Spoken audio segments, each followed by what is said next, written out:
रऊत उसका चौथा बाप। बोस का रऊत से ब्याह। और बोस फाटक पर गया और वहां बैठा, और देखो वो वली जिसकी बाबत बोज ने बात की थी वहां से गुजरा। तो उसने उससे कहा, ए भाई इधर आ और यहाँ बैठ जा। तब वो आया और बैठ गया। फिर उसने शहर के बुजुर्गों में से 10 आदमी बुलवाकर उनसे कहा कि यहाँ बैठ जाओ। तब उसने उस वली से कहा कि न्योमी जो मुआब के मुल्क से वापस आई, हमारे भाई इलीमलक के खेत का हिस्सा बेचती है। तो मैंने कहा कि ये बात मैं तुझ पर जाहिर करूँगा और तुझसे कहूँगा कि उनके सामने जो बैठे हैं, यानी मेरी कौम के बुजुर्गों के सामने, तू उसे खरीद ले। अगर तू उसे छुड़ाना चाहता है तो छुड़ा, वरना मुझे बता कि मैं जानूं, क्योंकि तेरे सिवा और कोई नहीं जो उसे छुड़ाए। मैं तो तेरे बाद हूँ। तो उसने कहा कि मैं उसे छुड़ा लूँगा। फिर बोज ने कहा कि जिस दिन तू खेत न्योमी के हाथ से खरीदे, तो राउत मुआबी को भी लेना होगा जो मरहूम की बीवी है, ताकि मरहूम का नाम उसकी मिरास पर कायम रहे। तब उस वली ने कहा कि मैं अपने वास्ते उसे छुड़ा नहीं सकता, ता ना हो कि मैं अपनी मिरास खराब करूं।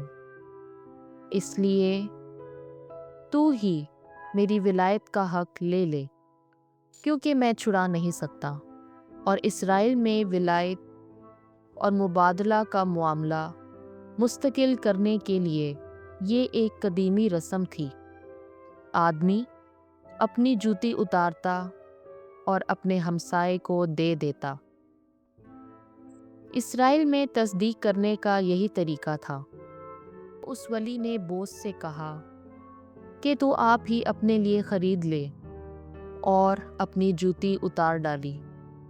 तब बोज ने बुजुर्गों और सब लोगों से कहा कि तुम आज के दिन गवाह हो कि मैंने सब कुछ जो इलीमलिक का और सब जो किलून और महलून का था नोमी के हाथ से खरीद लिया है।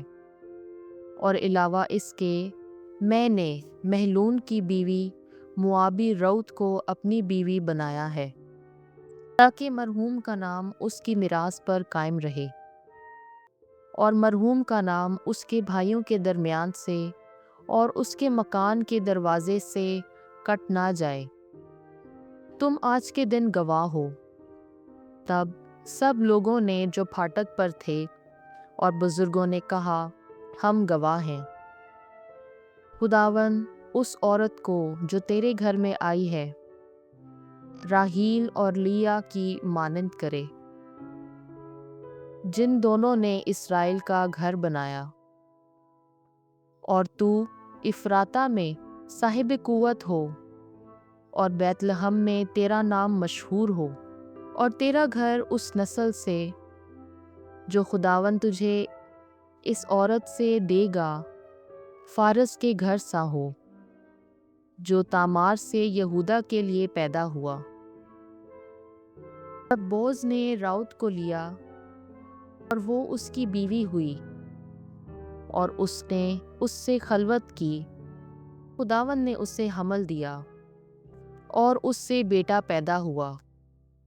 और औरतों ने न्योमी से कहा, खुदावन मुबारक हो कि जिसने आज तेरे खानदान को वली के बगैर नहीं रहने दिया, ताकि उसका नाम इसराइल में कायम रहे, और वो तेरी जान का बहाल करने वाला और तेरे बुढ़ापे का भरोसा होगा।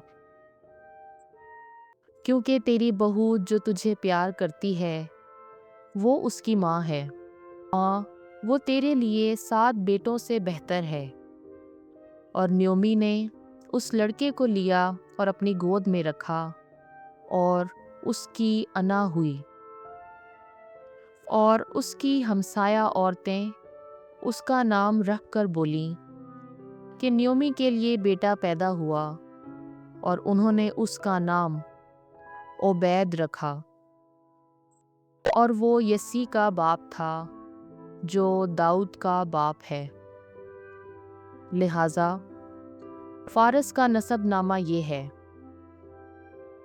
فارس سے حسرون پیدا ہوا، اور حسرون سے رام پیدا ہوا، اور رام سے امی ناداب پیدا ہوا، اور امی ناداب سے نحشون پیدا ہوا، اور نحشون سے سلمون پیدا ہوا، اور سلمون سے بوز پیدا ہوا، اور بوز سے عبید پیدا ہوا، اور عبید سے یسی پیدا ہوا، اور یسی سے داؤد پیدا ہوا۔